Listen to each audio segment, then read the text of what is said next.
Hi, folks. I'm Bruce Campbell, and you're listening to Kinda Funny Games Daily. Of all the funny shows out there, this is definitely one of them. Wow, thank you very much there to Bruce Campbell for that very groovy intro. You love to see it. Welcome to Kinda Funny Games Daily for Friday, 13th of May, 2022. I am your host, Hussein, and joining me is my brother from another mother, Tim motherfucking Gaze. How you doing, Dude, Tim? I'm doing fantastic. And I feel like of all days to be able to host with you, I'm excited that it gets to be this day, the day of Kendrick Lamar. You'll love to see it. Also, the day that I finally got the new Porty shirt that you can get on kindafunny.com/store. This thing is premium, dude. This might be the most premium Kinda Funny merch we've ever had. Like, Porty's like stitched. Like, it's like a 3D little, like, stitched. It's nice, man. I got a little pocket. What am I going to put in the pocket? A phone? Oh, hell yeah. Maybe my mouse? Like, what else can I fit in there? I don't know. So much things. I want to see a picture of you wearing that T-shirt with just an entire LaCroix in that pocket. Yeah. Oh, definitely, definitely, man. I love that you got it in your blue as well, which is wonderful. This all worked out. But hey, enough of all of this. Yes. How's your last 12 hours been? You know what, Tim? You know, whenever I do one of these shows, I always want to do the day in pop culture history to recount what's happened. And usually we look back at what's happened. Today, though, we are looking at what is happening right now because May 15th, 2022, in pop culture history, the release of Kendrick Lamar's Mr. Morale and the Big Steppers. What an album already, as well as My Chemical Romance's new album, but I don't know. New song. A new song. 8 years, yes. 8 Tam. years, We've been waiting 8 years. Emo kids rise up. Great day. Rise up, emo kids. And I hope that you are eating well out there. I've not listened to it yet, but I will after I get the Kendrick album out on my system. How many listens through are you right now? I'm about 5 listens through. 5? Oh my god! For context, this is an hour and 18-minute long album. So I was up the very majority late. of. I was up extremely late, and then I got up early to listen to it again. And like I've done listens where I'm just sitting on my couch. I've done listens on my headphones. I've done listens through my sound bar. I've done listens pacing up and down my apartment. I've done listens holding my cat and dancing. Like I've done listens where I'm crying. I've done listens. It's a hell of an album so far. And the funny thing is, I haven't even begun to unpack the messaging, the themes. I'm getting bits and pieces of it, and I think it's the lore. I think it's an important album for hip hop and rap history. And like, I was talking to Bless about this a bit earlier, but like, it is such a brave and bold album. It is one of the most acclaimed. It is the artist of our generation. Like, the first thing I wanted to tweet is, having listened to it a few times, I thought to myself, I am so happy, and this is going to sound corny as shit, but I 100% believe it. I'm happy I'm alive at the same time as Kendrick Lamar. You know what I mean?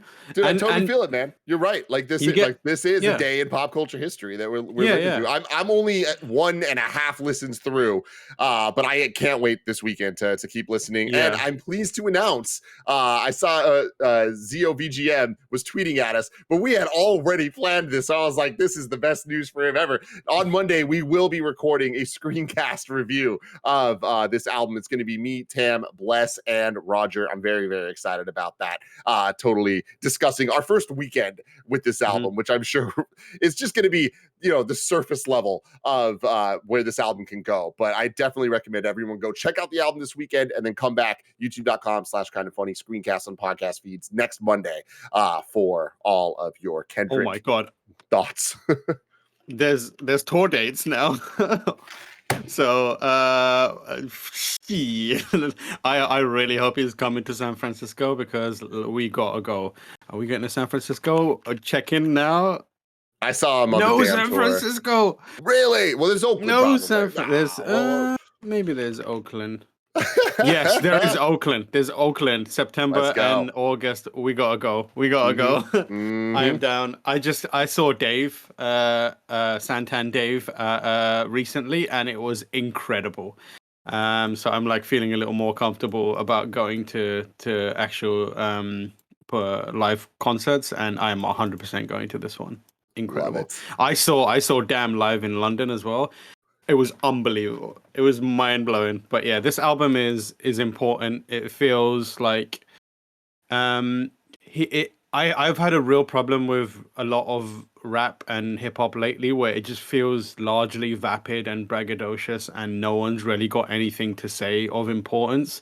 And this feels like Kendrick turning around and being like, everyone needs to stop that shit. Everyone needs to like say something meaningful. If you won't, I will.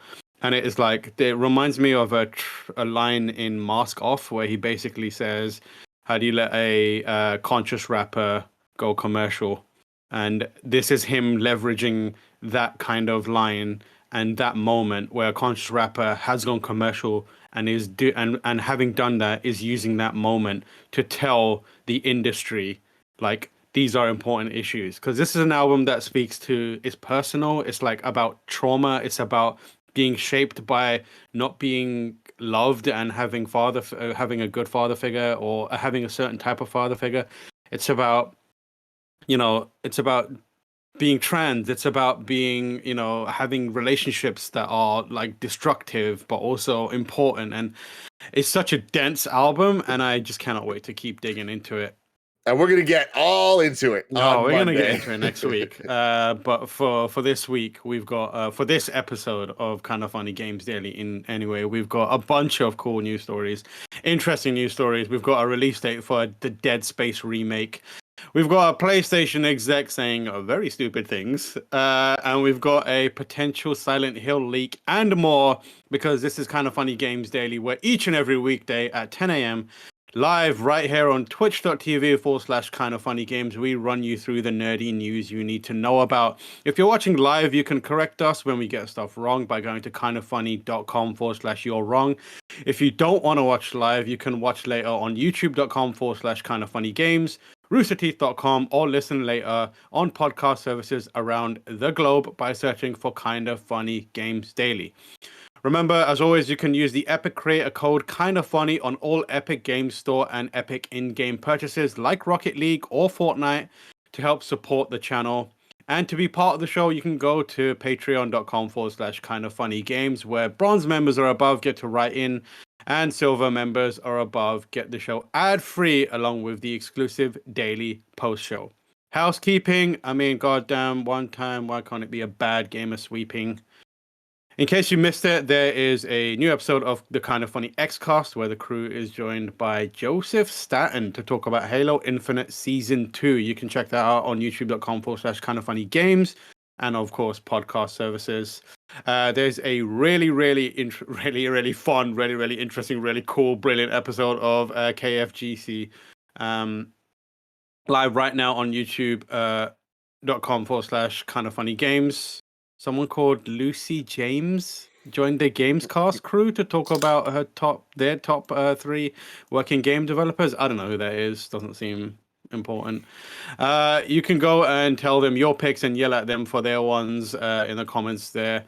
If you go over to kindoffunny.com/store, as previously mentioned and very nicely shown off by Tim, you can get brand new shirt and hat from Campfire Design Studio that features Portillo the Wiener Dog. Snug in a bun. There he is, our king. And currently it is, they are sold out, but I believe we are working on restocks. Definitely. Let's go. There's the thing, if you go to the site, you can, it's not pre-order, but it's like notify when it's back in stock thing, and they're good on that. Yeah, and you've heard us talk about this before, but Nick from Campfire finished this design last year, and it was planned to be on the schedule for this month. So now part of the proceeds will go to Central Missouri Humane Society as a way to honor our fallen king, Portillo. Rest in power.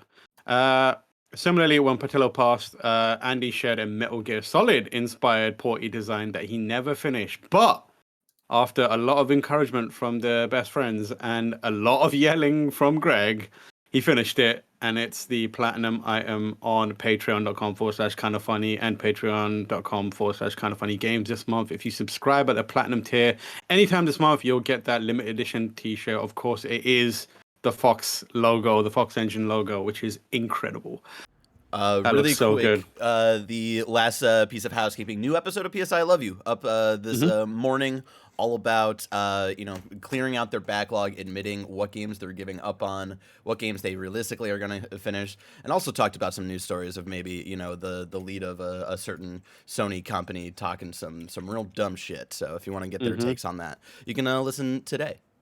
Yep, you can indeed. And we'd like to extend a thank you to our Patreon producers, Anonymous and Fargo Brady. And today we are brought to you by MeUndies and Credit Karma, but we'll tell you more about that later. For now, let's begin with what is and will forever be the Roper Report. It is time for some news. We've got 6 stories today. Baker's dozen. The first story you may have seen floating around yesterday, but it is the Dead Space remake getting a release date finally, and that release date is January 2023. This news story comes from the #1 video game website on the internet still, GameSpot.com, written by our very own Steve Watts. The Dead Space remake from EA Motive now has an official release date, as announced in the latest Dead Space stream. The game will release on January 27th, 2023 for PC, PS5, and Xbox Series X and S. Previously announced that it was announced that Dead Space will be targeting an early 2023 release date, and this announcement puts it about as early into the year as games tend to get. Before that, it was expected in 2022, and reports circulated just ahead of the release window that EA wanted to give it a little more time. Original Dead Space was, of course, developed and created by Visceral Games, follows an engineer called Isaac Clarke. Some gnarly shit happens on the Ishimura, and then you get to shoot off some limbs. Remake is being created by EA Motive, which previously worked on the flight combat sim Star Wars Squadrons. It's going to run on the Frostbite engine and will feature some modern touches like immersive sound design, while also striving to remain faithful to the original vision. Tim, I am super excited for Dead Space. Are you excited? Could not be more excited. Like everything about this, I'm like, this sounds like something that I want. I feel like remakes specifically have been in a really good place for the last couple of years, where they found a new identity. Where there was the old era of kind of just like remasters, and there was a whole bunch of those, especially back in the PS3 era, where there was this obsession with taking PS2 trilogies or duologies and upresing them, maybe making them widescreen, because there was that jump from the PS2 era to the PS3 era that was HD, right? And just being able to play a game in widescreen was a novelty back then. But I think that there was this insistence on pushing the tech as it was popular then, which was 3D. So I think a lot of those remasters kind of focused on the wrong elements to push forward. So they don't really stand as like the definitive versions for the most part of those games, or even if not definitive, memorable. They're just kind of like, oh yeah, I guess that thing it happened, whatever. But with remakes now, when we get things that are as drastically different as a Final Fantasy VII, or things like Resident Evil 2 or 3 that stay true to the core of it, but are dramatically different games at the end of the day, I'm excited to see this from Dead Space 1 specifically, where it's like this game already, in my mind, I imagine still holds up, like if you were to play it today, because of the way that it was designed. But taking that and really, especially with the consoles it's coming out on, PC, PS5, Xbox Series X and S, like this is a true next gen remake of this game that I have really high hopes for. And I was talking to Craig about this yesterday. I appreciate the transparency that EA of all people have had with the development of this game, and they're working with true fans of the franchise to make sure that they're getting these little things right. And I love that we're at this point now that they're not focusing on the gimmicky 3D bullshit. They're focusing on things like 3D sound, which is not a gimmick. That is something that is completely enhancing the immersion, and that is something that is key to the value of a game like Dead Space. Yeah, for sure. The way I think of it is like there's more of a push to remake games how you remember them and not how they actually were. And in doing that, it requires a little more creativity from developers these days. Like it's the Blue Point approach as opposed to the old, like, let's just crank up the resolution on this and leave it as is. It's like thinking what would make this game give this game a new lease on life from now on, and like bringing like you said, Dead Space, it holds up remarkably well. I played a bit of it fairly recently, on a modern PC, and a lot of the stuff that makes it hold up well, the audio design, the kind of like atmosphere and the visual stuff, the really cool shots that they use, that is the stuff that Motive seems to be really focusing on amping up. And I feel good about this remake in a lot of ways. I feel like they know what they're doing. My major concern would be the Frostbite engine itself, but I feel like we've had enough time with Frostbite for EA's developers to kind of figure it out. And there's been enough games since the early days of Frostbite that have been released based using it that are stable and good. And I think that that's less of a worry these days than it would have been when, they were trying to build massive Battlefield games for the first time on it. They still have their issues here and there, but Frostbite, I think, is a little more stable. Another thing there, something you said, like, sparked this for me. Like, I find myself very excited about remakes often, and I think a lot of that has to do, of course, with the nostalgia and my love for some of these old games, like even things like Prince of Persia: Sands of Time, which I'm so excited for, and that is the remake that, from what we've seen, I've been most trepidatious of, just because of what we've seen. But when it comes to things like Dead Space, I think that there's just a value to these like 8-hour games, 8 to 10-hour games that we just don't get many of these days, right? Like, things are either the most open world things imaginable, even linear games, like even things like Last of Us Part 2, it's like that is like a 30-hour experience. Like, I really kind of think there's something special to a tightly designed 10 or less hour experience, and those don't often these days get this big AAA kind of push and experience. I think that going back to the classics, the things that defined the 360 era, when some of these types of games were at their best, and upgrading them for modern sensibilities, I think is a phenomenal kind of avenue, and a little bit of a nice break from bigger, more that we're so used to nowadays from where video games are at. Yeah, for sure. I'm excited for this remake. And it's coming at I would love to have had it this year, but especially given the dearth of games since the early. It's been so long since we've had a major release. But yeah, I'm happy for it to be early in next year. Next story comes from the number 2 video game website on the internet. Yes, that's correct. It is GameSpot.com. Very own Jessica Howard put together a story, which is PlayStation staff reportedly angry over CEO's abortion rights email that discusses cat birthdays. Here we are again. Here we are. Here we are. CEOs, how about just don't say anything challenge? Let's do it.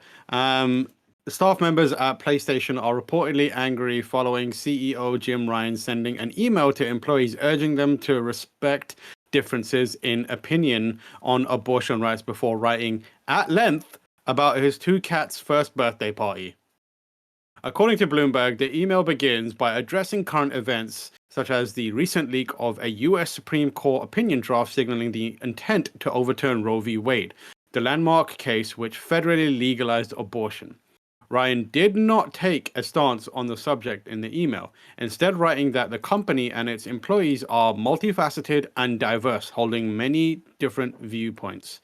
We owe it to each other and to PlayStation's millions of users to respect differences of opinion among everyone in our internal and external communities, Ryan wrote.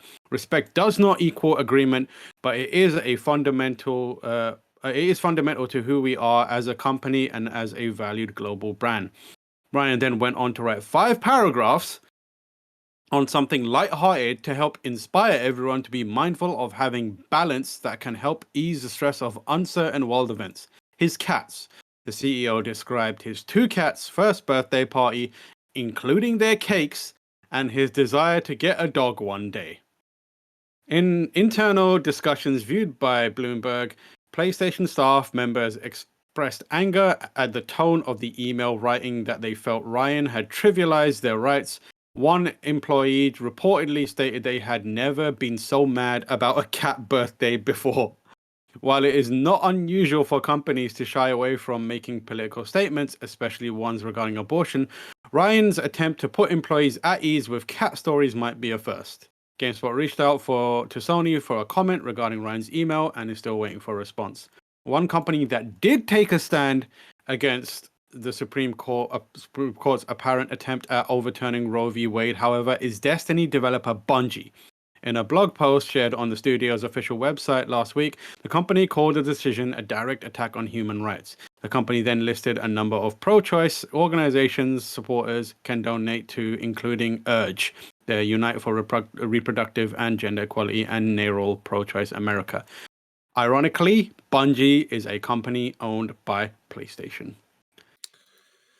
Dude, it's so frustrating and ridiculous, and that's what it is. And I all the cat stuff and all this, I just hate that we're even talking about those elements of it. Like, there's enough dumb shit to pick apart here that we don't need to get into the like how silly it is that he spends more time talking about cat stuff. Like, it's distractions, and he's not meaning it to be distractions. It's just a bunch of tone deaf nonsense, and we need to just focus on the fact that like we should not be in 2022 and this still be a question, and let alone a question that people in extremely left leaning industries are still having wavering stances on. Like, this should be something that, like Bungie, PlayStation's like, no, we're not fucking standing with this shit.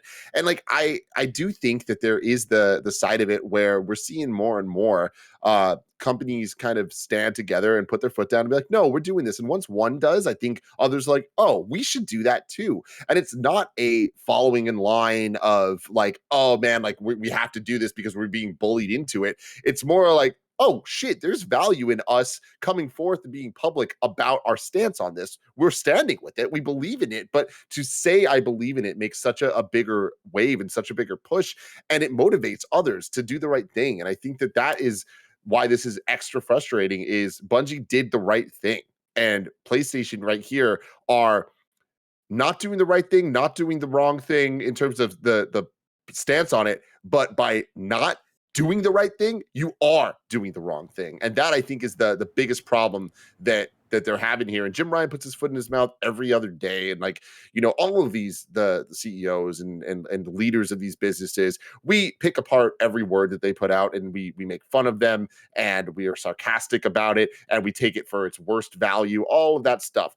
There's no getting away from that. That's just the way of the world. But it is unfortunate that he makes it this damn easy. And more than that, I prefer when it's stuff like him putting his foot in his mouth about backwards compatibility and about the value of old games and things like that. This is so ridiculous, where it's like we should be picking apart the words like respect and acceptance and all of this stuff, where it's like, what the fuck are you doing, man? It's ridiculous. Yeah, it is. I agree with that 100%. I also like, what are the checks and balances at PlayStation where that was allowed to go out? Is no one being like, don't say that?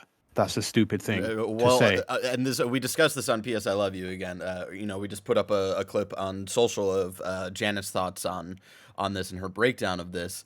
This feels like, you know, lawyers checked this, you know, of like, all right, you know, like you gotta kind of play both sides and be very safe in your speech of, you know, like we gotta respect each other's shit here and stuff like that. Like, that's what it feels. It feels like corporate speak.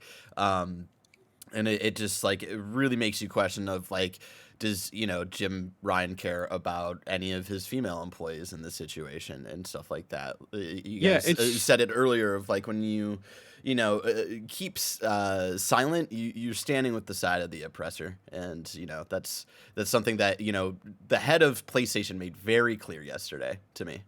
Yeah, it's just, like, now you're going to have so many people who are like just rethinking their approach to PlayStation, like on a cold business perspective. Like, you've just shot yourself in the foot by both siding something which has a clear right and wrong answer. Like, support abortion rights, support females' ability to choose. And like, by going, maybe we should think about each other. It's like, what are you doing? Just, if you're going to like mealy mouth this shit, just don't say anything at all. Just keep your mouth shut. And now we're in a situation where not only are we looking at this for, as Tim said, what are you talking about with this stance? Also, why are you talking about your cats? What the fuck are you doing? Like trivializing something like this by bringing in your cats, and I hope they have a nice birthday, and I want to get a dog one day. It's just like, can you imagine working at that company? Like now, what you must be thinking about the leadership? Like you've undermined yourself as the head of a company in such a like multifaceted way that people are going to be like, I need to rethink where I am, which is not a good thing for you to be doing as the leader of the company. It's just mind-bogglingly stupid. And it's another perfect example of the idea that a lot of people have held. CEOs are largely morons. Like they are stupid, disconnected, out of touch people for the most part. And not all of them perhaps, but like the ones that are very open about showing how stupid they are. And this is just one of those situations. I just think that it's insane to look at 2022 of where we're at, where, for politics have existed since the dawn of time. Things have changed though. And with where we're at, with the way conversations happen and how many conversations are happening at all time and the access that people have to knowledge and to an understanding of different perspectives, like can fathom people disagreeing about certain aspects of major political ideologies in the 80s or 90s because there was less access for you to understand the other side. People need to have empathy. I think it always comes back to empathy. You need to learn that, and you need to learn that there are other perspectives. I think that the excuse of I don't understand other perspectives, that died a long time ago. Like they're out there, they're being shoved down your throat, and you're just not listening then if you are not seeing this. And I think that we're at a point now that there are certain things like this that there's right and wrong, like you were saying. Like, so like there is an evil side to this that it's like, yo, if you were siding with this stuff, you are wrong. And it Yes. sucks that PlayStation is not putting their foot down and they're acting like it's the fucking 80s, man. It's not. It's 2022. Y'all know the right and wrong side of this. And you trying to not take a stance because you don't want to upset a portion of your audience, that ain't cool, man. Like, and that's going to upset another portion of your audience. And they are the ones that are on the right side of things. Yeah. And like, for the sake of clarity, because I see this constantly and it pisses me off, there are people are like, it's a complicated issue and it needs discussion. Both sides have, no, it's not a complicated issue. Like, it's a very simple issue, in fact. And the people out there like, oh, it's complicated. We need to think about it like this and this. They're like, you're just trying to distract from the fact that you have the wrong stance on this. Like, you have to. It's literally a woman's choice, and it should be supported. It should be available to them. You don't get to make a decision on someone else's, and there are incredible amounts of thoughts and situations where abortion is important, necessary, and it is important. Like I've seen constantly, and I'll repeat it again. You're not abolishing abortions. You're abolishing safe abortions. Abortions will continue to happen. They'll just be done in a way where people hurt themselves, and that's not what anyone wants. So just put a sock in it. There's no like complications around this stuff. Moving on to another Sony story that we'll quickly breeze through. Coming from the number 3 video game website in the world. It is GameSpot.com once again. Darren Bonthius. Sony has reportedly registered a new PS5 model. We're going to speed through this because this could be something major. It is also more likely to be something nothing. Sony appears to have registered a new PlayStation 5 model in Japan as the company received construction design certification in April for CF11200 device uses updated radio equipment. This approval is likely for the PS5 as the Sony console uses a CF1XXX model numbering scheme. Having received the certification in April from Japan's Ministry of Internal Affairs and Communications, the new hardware is designed to conform to the latest radio wireless communication equipment standards. Yada, yada, yada, blah, blah, blah. A lot of stuff around a new model. Basically, it looks like, in all likelihood, this is going to be the same PS5 that you have seen everywhere and not been able to purchase, just with different kind of internals, slightly different internals to conform to a change in the radio frequency stuff. So, I don't know. Some people some weirdos get real excited at that. Different insides. I do think that this is one of the rare instances, and we've seen this happen a couple times before with the Wii and the PS3 to an extent, but it's not going to be a new version of it. I doubt it's even going to be as significant of an update as we even saw from the Switch originally, when there was that version that came out with like the slightly better battery life. Where it was like, it looked the same. You wouldn't know the difference, but like, if you know type shit. But I think the value here is just that there's going to be new PS5s out there. Like, I think that alone is an exciting prospect for a lot of people. I personally know a lot of people that have been looking for PS5s, and in the last 2 months have, in the Bay Area at least, been able to find them at Best Buys or whatever, after like really, really trying and kind of giving up for a while. But that still seems like a very rare occurrence. It is not just hey, anywhere in America, walk into a store and get it. Like, it feels more like trying to get a Nintendo product around Christmas every year, but just always. And so them doing anything they can to get more on store shelves is, I think, good for PlayStation and definitely for the consumers. You might not be able to get a PlayStation 5 right now, but you can definitely get some ads. So remember, you can go to patreon.com/KindaFunnyGames, where you can get the show ad-free. And if you haven't done that, enjoy these ads. Shout out to Credit Karma for sponsoring this episode. Have you ever been rejected for a credit card? It happens way too often. That's why Credit Karma created Karma Confidence technology, helping members apply with more confidence. Are you earning credit card rewards? Credit Karma can help you compare your rewards options so you can find a card that fits your lifestyle, helping you earn miles or cash back for spending money that you're going to spend anyways. Of course, I'm a huge fan of that. I love Credit Karma. One of my favorite features is how Credit Karma uses your credit data to show you your chances of approval before you even apply, which helps you apply with more confidence, and then it doesn't affect your credit score. Credit Karma uses your credit profile to show you offers that are tailored to your financial situation. They also partner with a wide range of card issuers, so you can be sure that you're exploring all sorts of options. I love Credit Karma. It's so easy to use. Fantastic stuff. Credit Karma, create your own karma. Ready to find the card for you? Head to Credit Karma and check out your personalized mix of offers today. Go to creditkarma.com or the Credit Karma app to find the card for you. That's creditkarma.com. Shout out to MeUndies for sponsoring this episode. You know those days when your coffee shop is out of cold brew and your air conditioner breaks and you try to go to the beach but there's 0 parking spots? Yeah, life can be hard. Good thing MeUndies is here to help you take a break from the hardships of the world and give yourself a soft summer. Of course, I don't need to tell you. I got the MeUndies shirt. I got the MeUndies lounge pants. I'm wearing the MeUndies undies, the socks. Even my face mask is MeUndies. I absolutely love MeUndies and their soft micromodal fabric, and you're going to love it too. I absolutely guarantee it. With MeUndies light and breathable micromodal fabric, you can stay comfy and cool all summer long. They have super fun seasonal prints and tons of styles to choose from in sizes extra small all the way up to 4XL. MeUndies has a great offer for all of you. Any first-time purchasers, you can get 15% off. If you sign up for the free to join membership, you can apply that 15% off to their already discounted membership prices.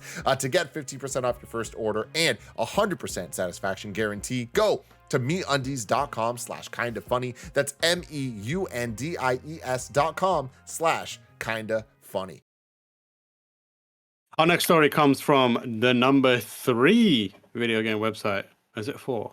It's 4, 5, and 6. Website on gaming website on the internet is GameSpot.com. Okay, it's GameSpot.com. Jenny Zheng writes, an alleged Silent Hill screenshot leak has been taken down by copyright claims. Makes you think. 4 alleged Silent Hill images leaked by a Twitter user called Aesthetic Gamer, also known as Dusk Golem, have since been taken down by a DMCA request.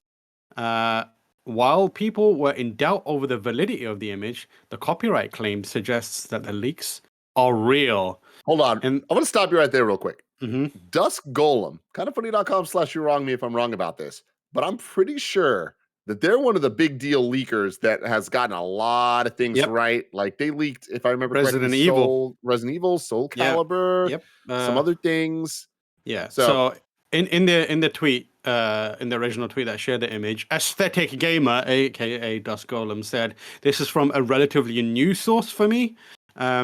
But I have been given more than enough proof to believe them. I will also mention the names Anita and Maya, SMS messages, and this is not the only Silent Hill game in development. The shots are a bit dated. Are you from telling me 2020. there are Silent Hills? There are multiple hills that will be silent, Tim. Oh my god, we're finally getting it. The leaked art isn't available on Aesthetic Gamer's Twitter account anymore, which brings into question how aesthetic it is. But you can still find them on Reset Era forums. The first image shows a dirty room with lots of trash, discarded items, and peeling wallpaper. In the second image, there's a woman that stares at the viewer with the words Minga and I hate myself written on her face. Minga is a British slang. There's also a Monty Python reference in these screenshots. Oh shit! I think it's I forgot what reference it is.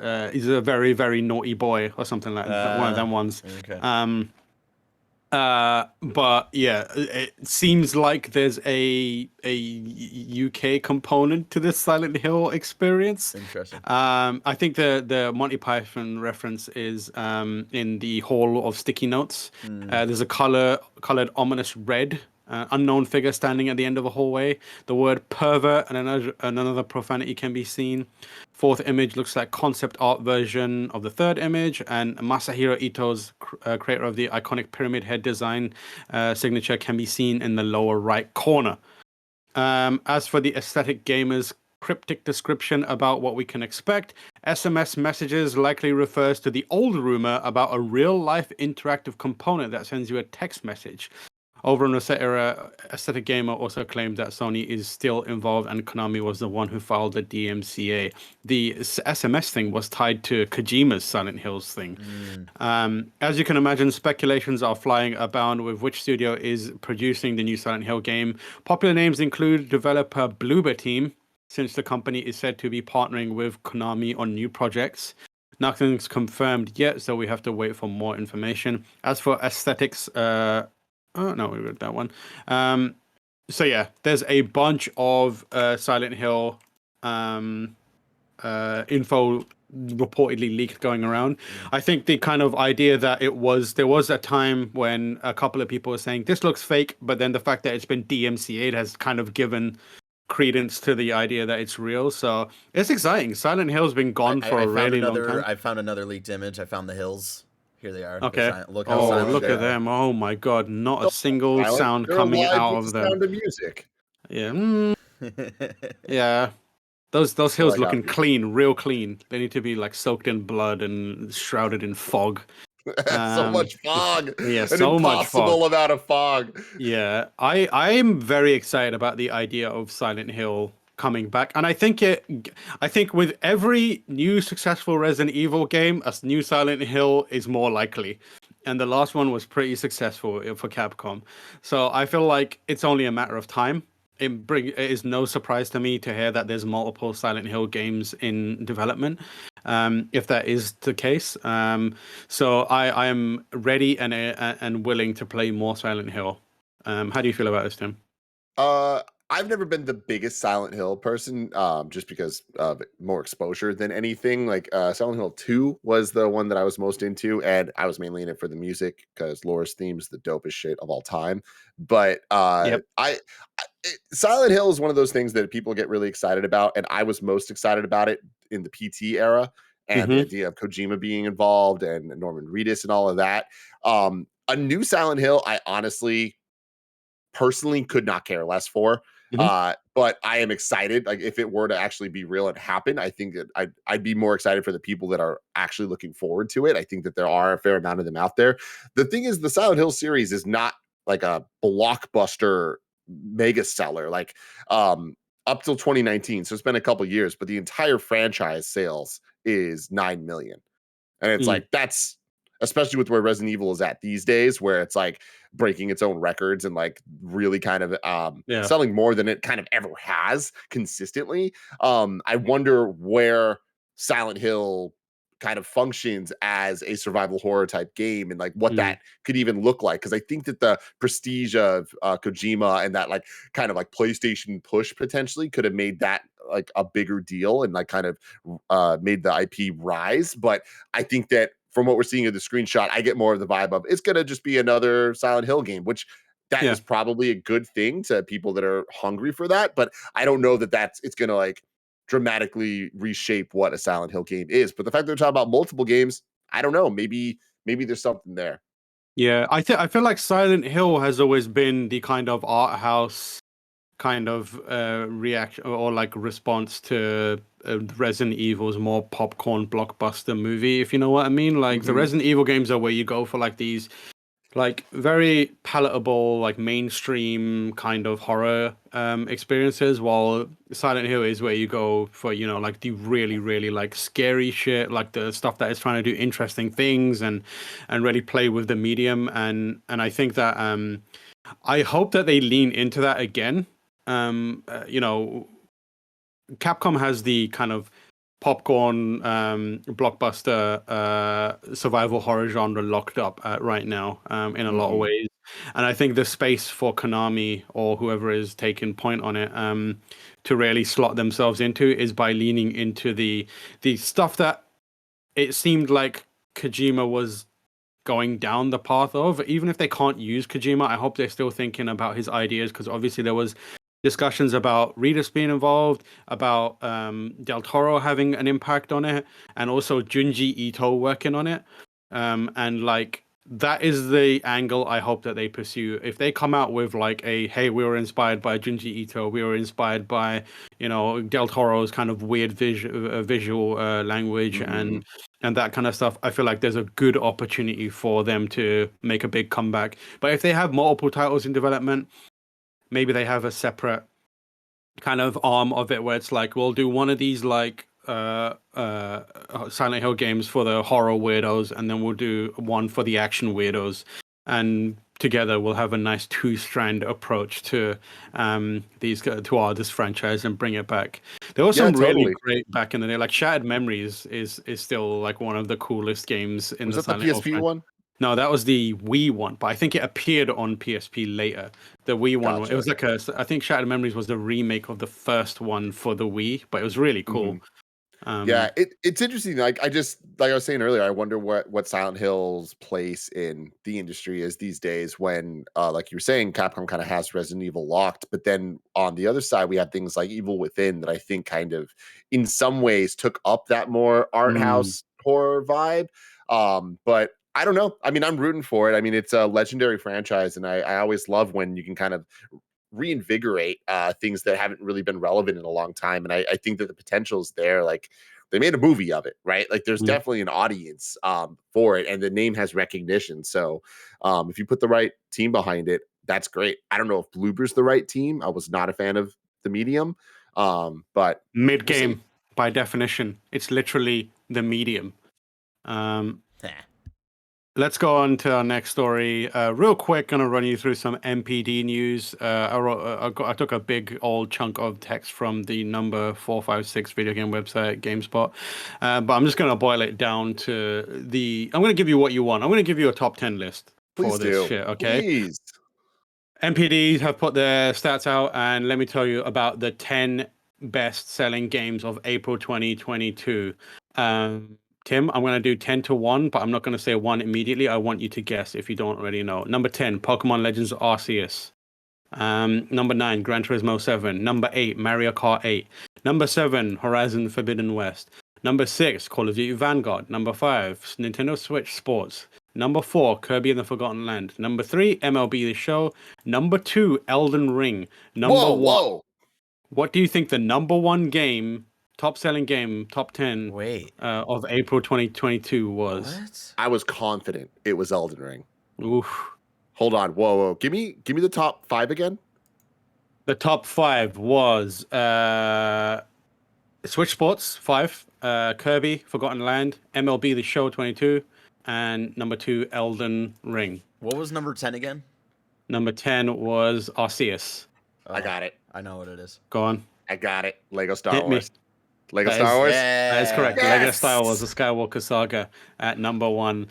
For the 12-month period ending April 2022, it was number 10, going 10 to 1. Pokemon Arceus, Resident Evil Village, FIFA 22, Far Cry 6, Lego Star Wars, the Skywalker Saga coming in at 6, and then above that, Battlefield 2042, Pokemon Brilliant Diamond, Shining Pearl, Madden NFL 22, Call of Duty Vanguard, and number 1 was Elden Ring. Yo, okay. I wasn't for the first time in kind of funny history. I wasn't on the Nintendo Financial episode a couple days ago. So I'm gonna have my little spiel here.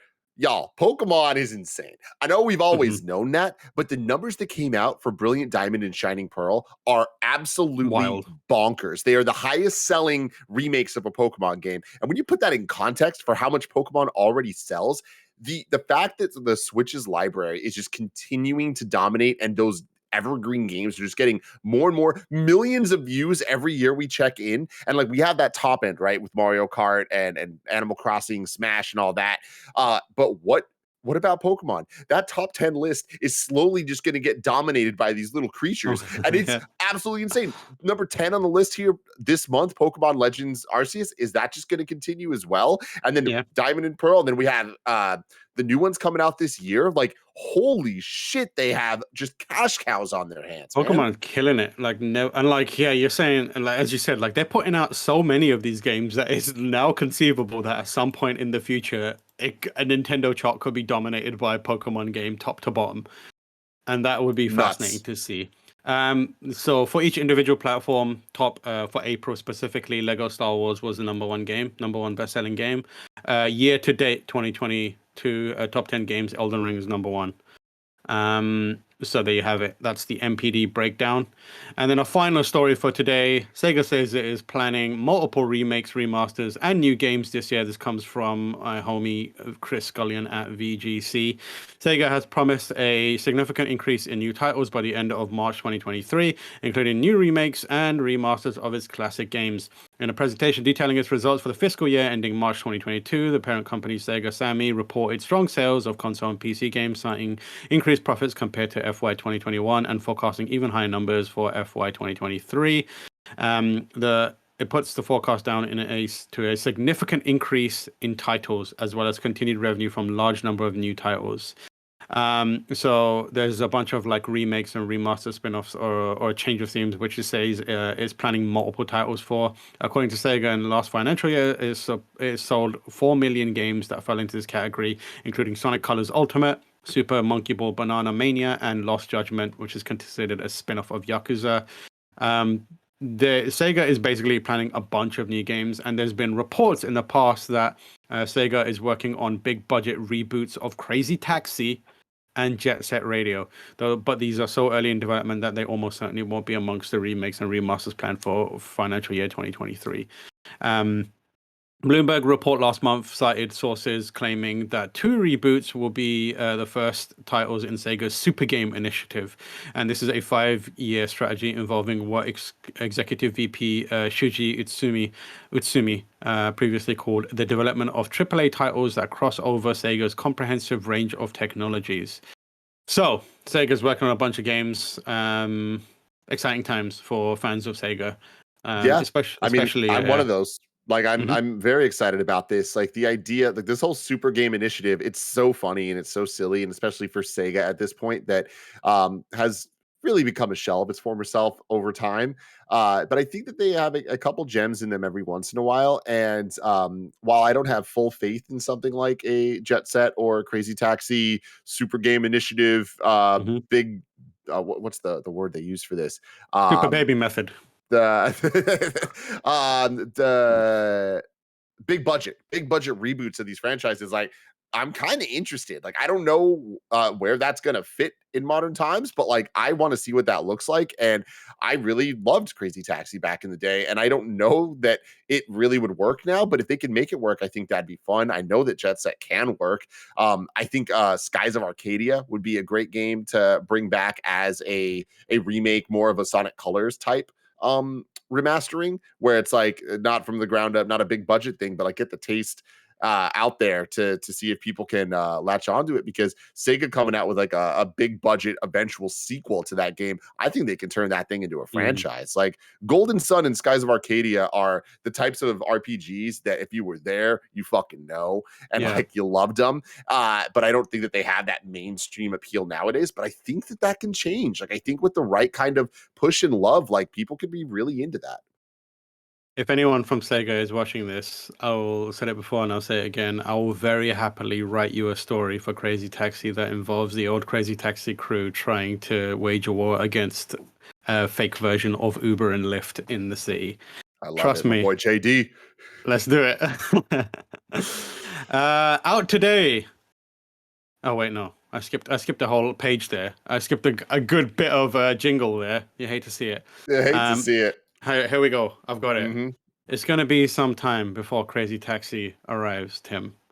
But if I wanted to go, if I wanted the, I'm biffing this so hard. The official list of upcoming across each and every platform is listed by the Kind of Funny Games Daily Show every week. Let me explain to you why that happens. I'm on this laptop, which is it's a Razer laptop, and it's like supposed to be good. It's got an RTX 2070 in there, but recently all the display drivers constantly crash. Like every night, and everything goes black for like 10 seconds and then reappears.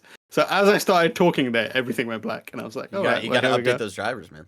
Dude, you can't. It won't give me new updates for it. It's just like no. Yeah, you gotta try. You gotta You're look not having this. I've looked everywhere. I think I just need to throw this laptop out. Yeah. Thank you to Barrett for getting us back on track. That's why he is the boss baby, the CEO junior. Out today we have Evil Dead the game for Switch, PS4, PS5, Xbox One, Xbox Series X, and S and PC. And that's it, as far as I can tell. What I'd encourage everyone to do is find your local or your nearest video game platform of choice and purchase a little game called Elden Ring. I'm sure you do.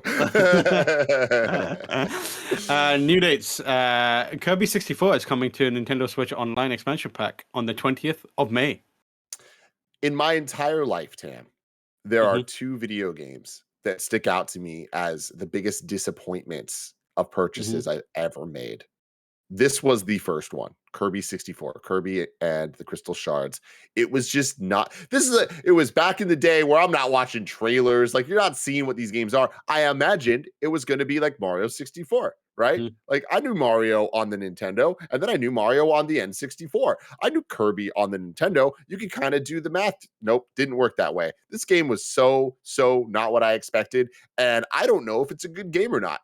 I don't know what people's real reception is. Based on Twitter yesterday, feels like everyone fucking loves this game. Everyone's like, "Oh man, this is a classic."